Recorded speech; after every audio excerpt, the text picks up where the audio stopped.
de vous raser H24 et d'aller chez l'esthéticienne toutes les 3 semaines, aujourd'hui, on va parler épilation laser.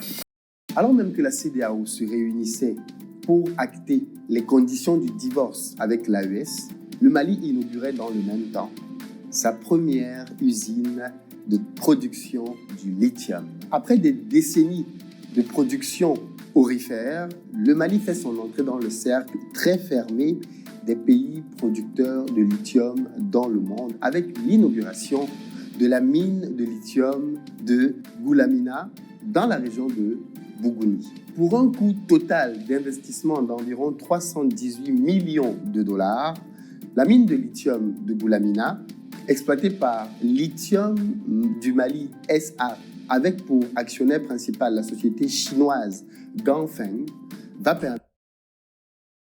C'est là où tout part en couille. Actionnaire majoritaire, quelqu'un qui vient de l'extérieur. Bon, déjà, petit rappel, le lithium, ça sert à faire les batteries électriques, donc tout ce qui est batteries électriques, batteries de téléphone. Donc, c'est l'énergie électrique. Donc, ça peut, comment dire, d'alimenter même des grands mâles. Il y a des batteries vraiment qui alimentent des grands mâles, qui alimentent des maisons. Bref, tout ce qui est électrique, quoi. Le lithium, c'est très important. Donc, c'est un matériau avec de grands enjeux géopolitiques, je le dis ainsi. Permettre une diversification du secteur minier tout en inscrivant le Mali parmi les pays leaders dans la transition énergétique. Mais il me semble important dans cet épisode du journal du business de faire un focus sur le lithium. Parce que bien souvent, on explique aux Africains qu'ils ont des matières premières, mais ils n'en voient même pas la portée.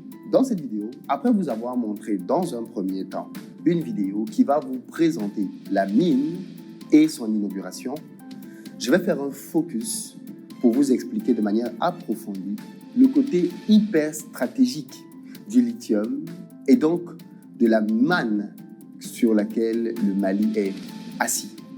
Qui sait? C'est peut-être aussi à cause de ce genre de contrat que beaucoup de puissances ont les yeux rivés sur les pays de l'AES. Vous savez, ce qui est bizarre, c'est qu'en fait, la Chine, ils ne viennent pas en mode on va vous frapper ou en mode braquage, non.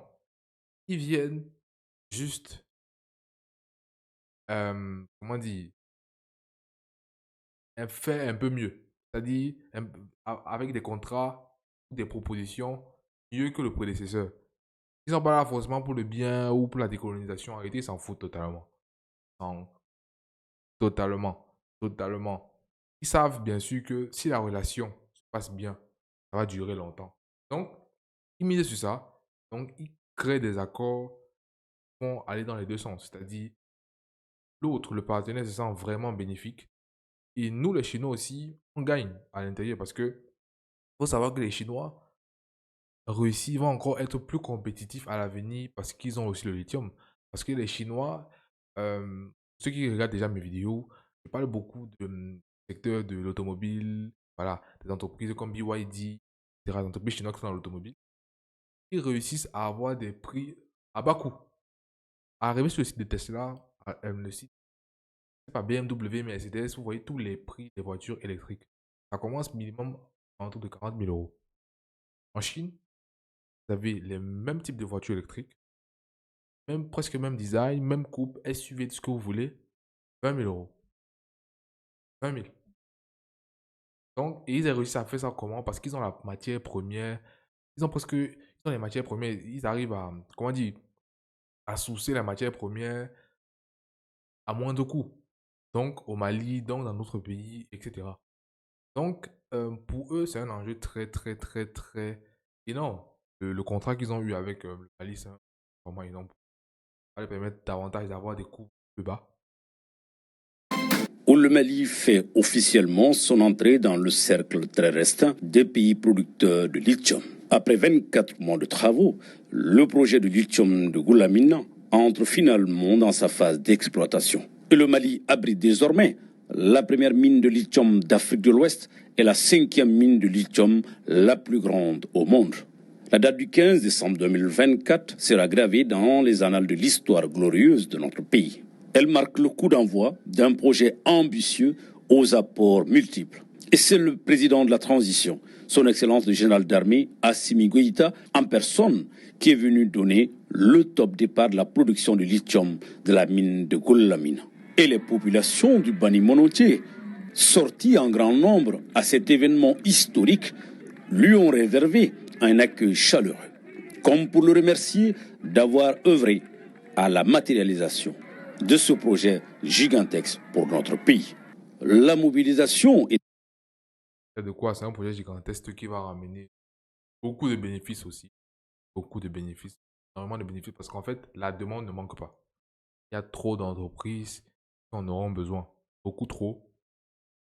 Et donc, le simple fait que le produit soit sur le marché, qu'ils ouvrent, voilà, l'offre, comment dire, la demande est déjà à leur porte. Peut-être qu'ils ont même déjà signé des contrats avant même la construction. est à la hauteur de l'événement. Membres du gouvernement, du CNT, autorités locales, hommes d'affaires étaient tous présents. D'un coût d'investissement de 318 millions de dollars, l'usine de lithium de Goulamina est exploitée par Lithium du Mali, avec comme actionnaire principal la société chinoise Ganfeng. C'est aussi le premier projet de ce géant chinois dans notre pays. Il a d'ores et déjà un impact significatif sur l'économie nationale, mais aussi donne un coup de fouet à la coopération chino-malienne. Notre objectif principal en tant qu'entreprise est de parvenir à un bénéfice mutuel et gagnant-gagnant avec nos communautés hôtes. Ganfeng est une société de droit chinois qui est cotée sur les bourses de Hong Kong et de Shanghai. Le groupe Ganfeng Lithium couvre une grande partie de la chaîne d'approvisionnement des batteries au lithium, depuis le développement, le raffinage et le traitement des ressources en lithium jusqu'à la fabrication et au recyclage des batteries. Ganfeng... Si on pouvait, comment dire déjà, exploiter le lithium au Mali, ensuite créer des batteries et les recycler, tout ça au Mali, si on pouvait, en plus du procédé industriel qui est de retirer le minerai, etc., de pouvoir produire des batteries sur place, donc d'apporter plus de valeur au produit, plus de bénéfices. Les conséquences sont énormes. Plus de bénéfices, plus d'impact, plus de relations, plus de liens avec les entreprises, bref, plus de réseaux. Ganfeng est la seule entreprise de l'industrie du Mali qui dispose des technologies à l'échelle commerciale pour extraire le lithium à la saumure du minerai des matériaux recyclés.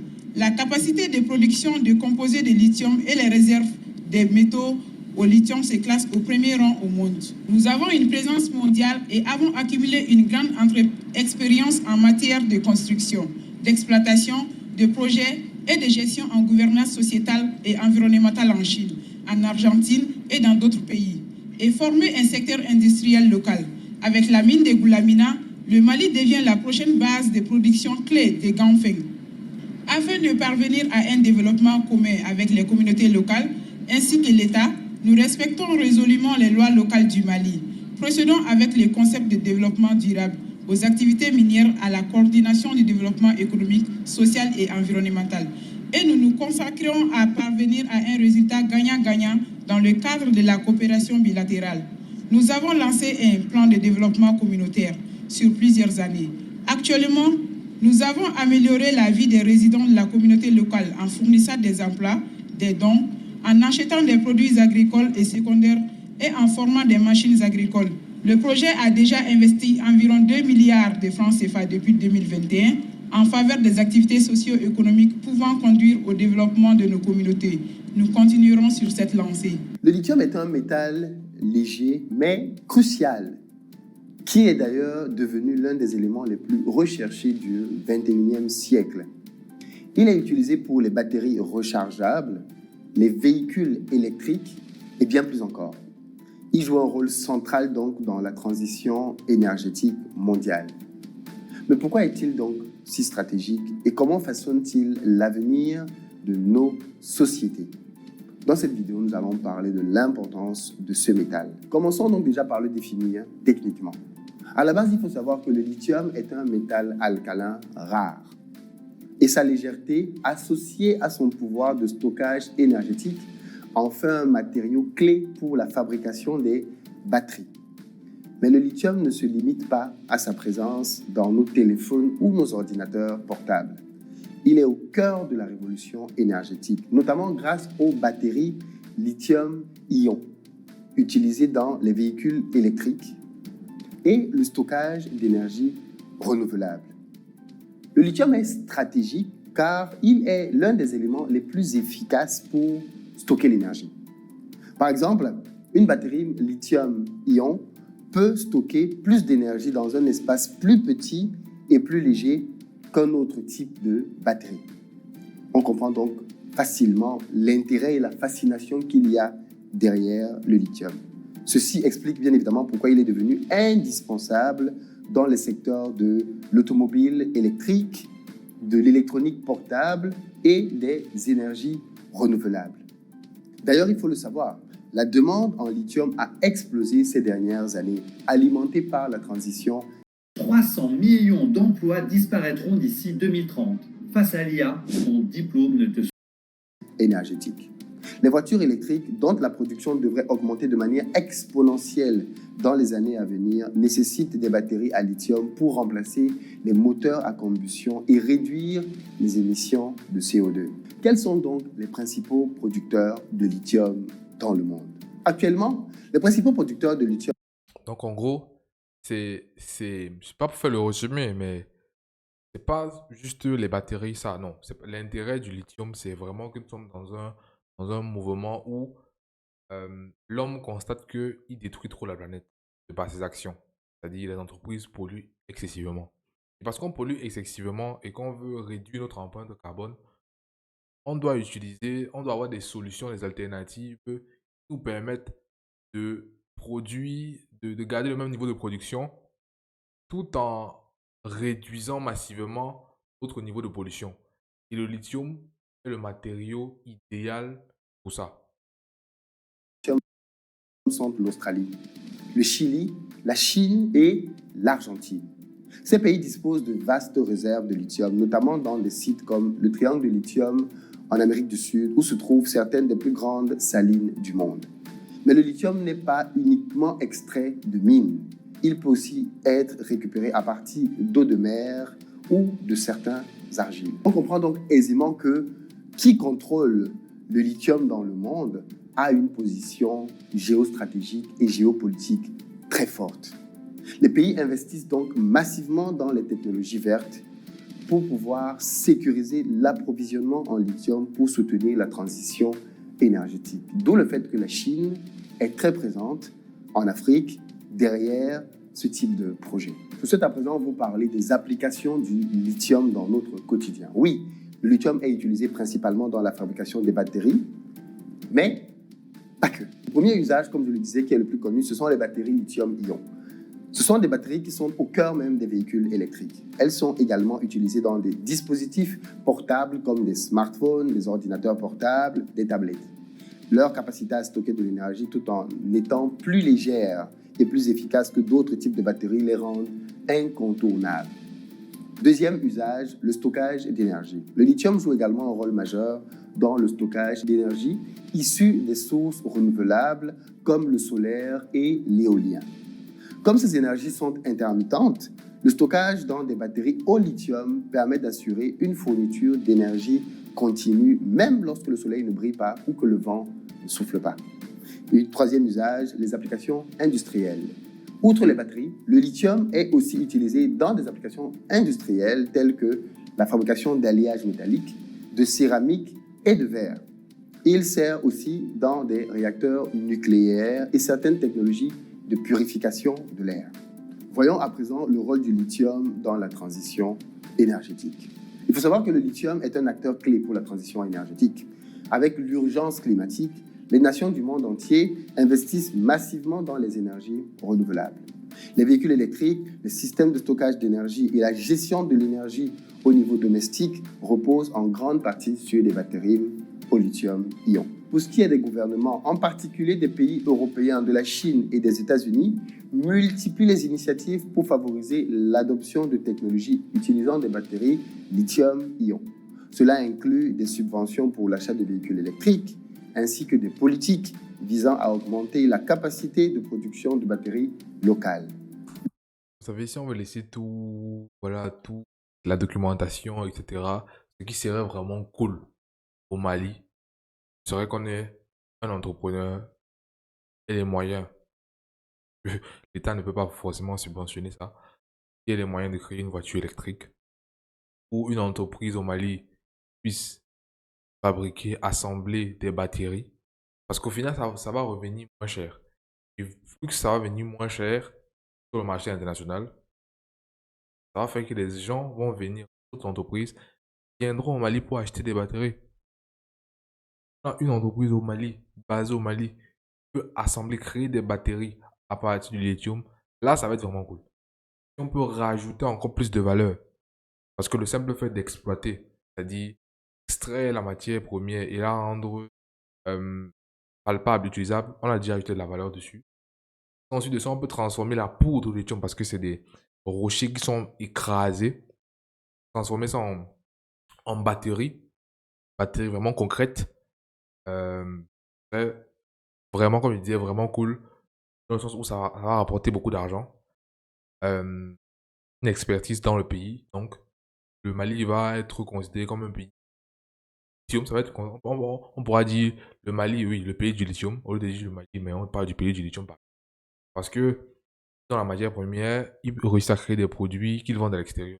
Si en plus de ça, il y a des Maliens qui ont la capacité de créer des voitures électriques, en Afrique, ce sera, ou même dans des pays voisins. Il y a juste des pays voisins, des entrepreneurs qui peuvent venir avec ces touches-là, c'est-à-dire avec les moyens et l'expertise possible, ce sera un gros boom. Un gros boom. Les voitures en Afrique sont moins chères.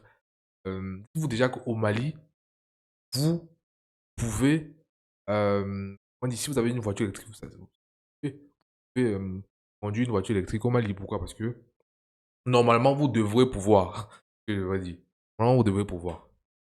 Le lithium est ainsi devenu un maillon essentiel de cette transition vers une économie plus verte. Voyons à présent les débouchés du lithium. Alors bien évidemment, les débouchés du lithium ne concernent pas seulement les secteurs industriels.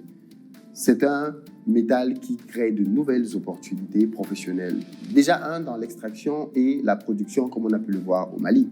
L'extraction de lithium et sa transformation en batterie représentent des opportunités de carrière dans des industries émergentes. Des géologues, des ingénieurs miniers et des techniciens spécialisés dans les métaux rares sont de plus en plus recherchés. Deuxième débouché, industrie des batteries. La production de batteries et en particulier les innovations autour des batteries lithium-ion ouvrent des débouchés dans la fabrication, la recherche et développement. Des ingénieurs, par exemple, spécialisés en électrochimie ainsi que les chercheurs dans le domaine des matériaux sont des profils très demandés. Et puis enfin, la transition énergétique et mobilité. Avec la montée des véhicules électriques et des infrastructures de rechange, de nombreux emplois sont créés dans l'industrie automobile, le secteur du transport, ainsi que dans la gestion des énergies renouvelables. La gestion de l'énergie et la maintenance de ces batteries jouent un rôle de plus en plus stratégique. Pour sortir de cette vidéo, je dirais que la découverte et l'exploitation du lithium au Mali est une opportunité à saisir, mais, parce qu'il y a un mais que j'aborderai dans une prochaine vidéo sur le sujet.